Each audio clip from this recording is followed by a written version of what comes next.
Hello, friends, and welcome to r/IDontWorkHereLady. Today we have 3 great stories, and the first of them, Crazy Entitled Mom. For some backstory, I'm a hairstylist at a local chain in a mid-sized strip mall. Our work attire used to be all black, white, gray, long pants or skirts, and mid to long-sleeved shirts and dresses. It was a very business/server kind of attire, except our hair could be almost any length we wanted.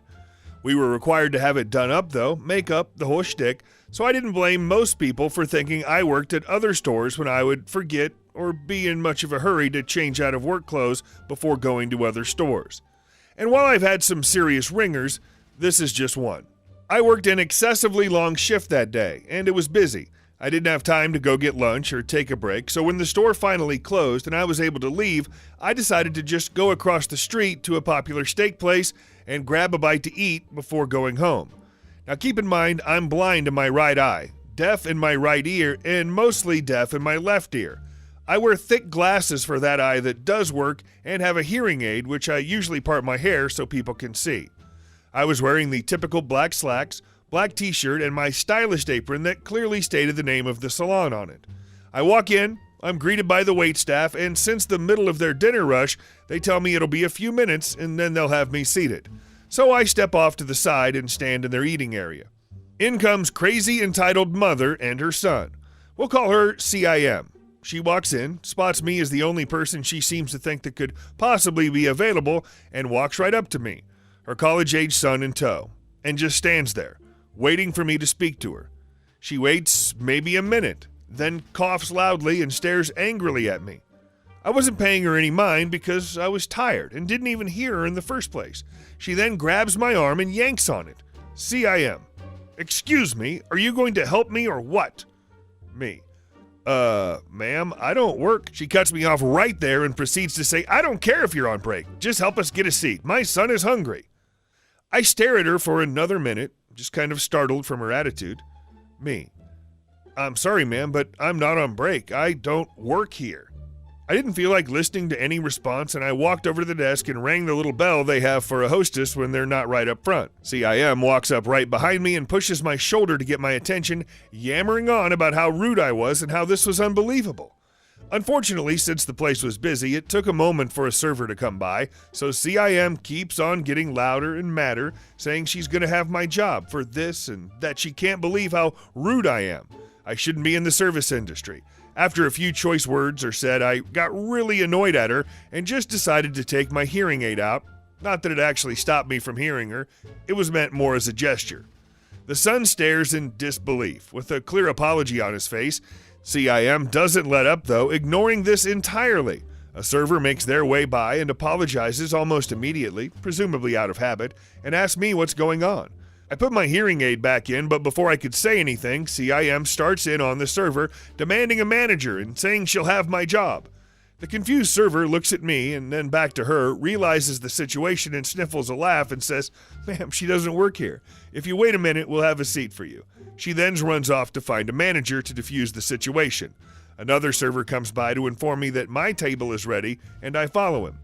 CIM and her son follow us and try to sit down at the table he shows me.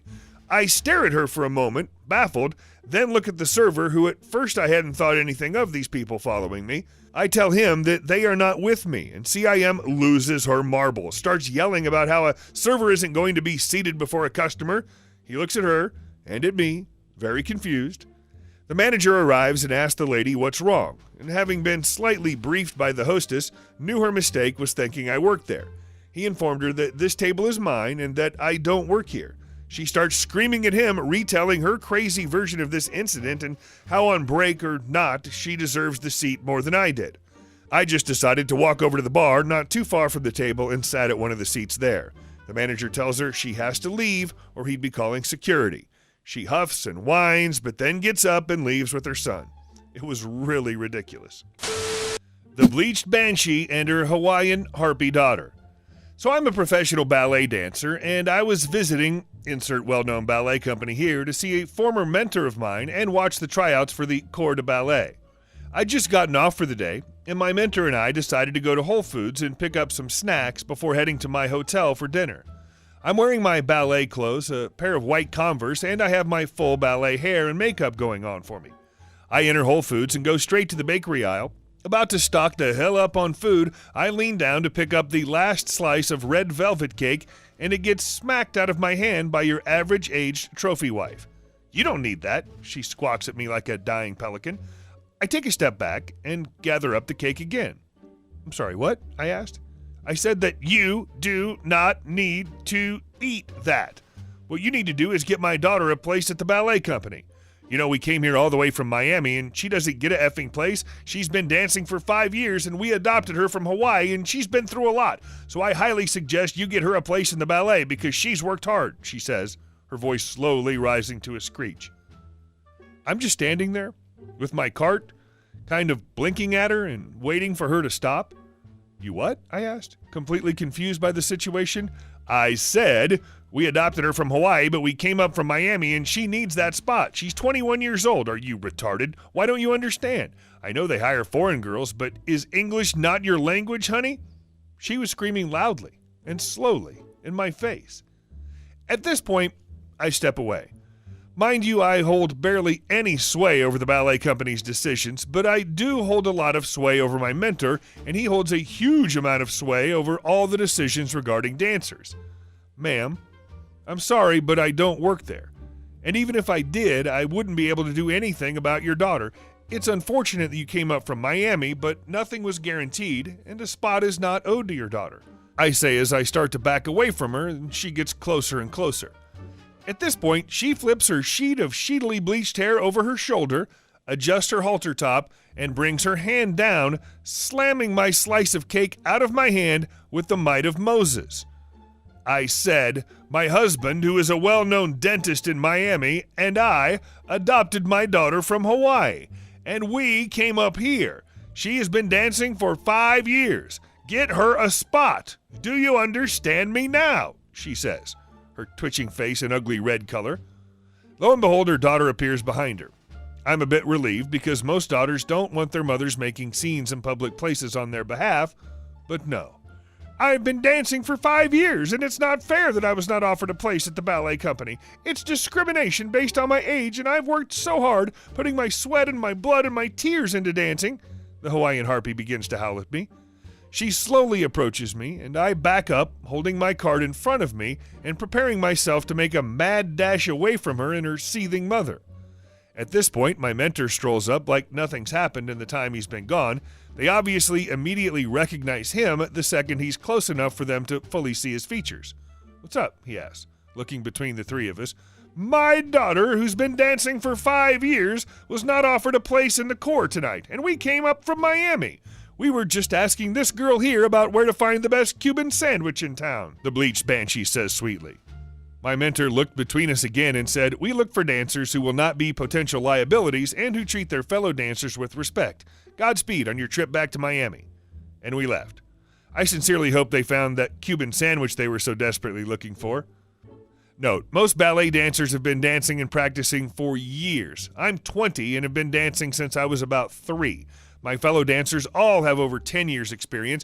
I'm not saying that you have to be immensely talented, but you do have to have basic knowledge of technique, and you do have to be a team player. Lady left a bruise. So I finally had an "I don't work here, lady" moment this past weekend. Posting from mobile, so excuse any formatting issues. I was out to eat at a cafe in a rather nice botanical garden with my parents, my brother, and his fiancée for my brother's birthday. This restaurant/cafe has kind of a confusing setup, where they seat you and give you a menu, but you go up to this counter type thing, tell them what you want off the menu, pay them, then take your food back to your seat. You also self-bus, and they have bins to put dishes in and a cart to put the menus back on. After my family got all of our food and stuff settled, I grabbed all of our menus to take them and put them in the cart. As I was walking through the tables, an older lady stops me and politely asks if I could take their table's menus and holds out a stack to me. I tell her, "I don't work here, but I don't mind taking your menus." I now have a hefty stack of menus. 10, I think. I wasn't quite struggling, but I wouldn't have been able to hold any more even if I'd wanted to. Their menus are stylized and each is on its own clipboard. I begin walking toward the menu cart again, and the next table I pass, this grumpy old woman snaps her fingers at me. I stop mostly because I'm taken by surprise and mildly insulted that anyone thinks it's okay to snap their fingers at anyone, even if I was waitstaff. As soon as I stop, she grabs a stack of menus from her table and shoves them at me with very surprising force for a woman of her age and size. They hit my arm very hard, causing the other menus to cascade out of my hands. Everyone in earshot, which is pretty much everyone since it's a small cafe, turns to look at me. I start to blush and hurriedly start picking up the menus that I dropped, and meanwhile this lady is just loudly clearing her throat and still brandishing her menus at me. I'm very shy and hate the feeling of having eyes on me, so my brain is in panic mode and I don't really know what to do. Luckily, at that moment, my dad, who saw everything, comes over to intervene. I just finished picking up the menus and straighten up to see my dad fuming standing next to me. Now, my dad is 6'3" and about 250 pounds. He's 60 and generally a gentle giant, but he can still look extremely threatening when he's pissed. He politely asks the lady if there's a problem. Obviously mistaking him for some sort of manager, she says, "No, everything is fine. You just have some very clumsy waitstaff." She then gives me a smug look and once again thrusts her stack of menus at me. My dad changes his tone of voice to be much quieter and slightly more threatening. "That's not a waiter. That's my daughter that you just physically assaulted." I don't think I've ever seen someone change their demeanor so quickly in my life. Her smug smile melts and she starts blustering out an apology. But my dad just turns to me and says, "Let's go sit down and finish the rest of our delightful lunch. Very far away from this old crow." I dump our menus onto the cart, and on my way back through the tables, I overheard the old B word get tons of flack from her friends. "Why do you always have to be so rude? You embarrass us everywhere we go," etc. One of them reached out to apologize as I passed. I nodded and just kept walking. I'll never understand why people think it's okay to touch strangers without their consent, ever. I have a small bruise on my arm from the incident. Thanks so much for watching, and I'll see you soon.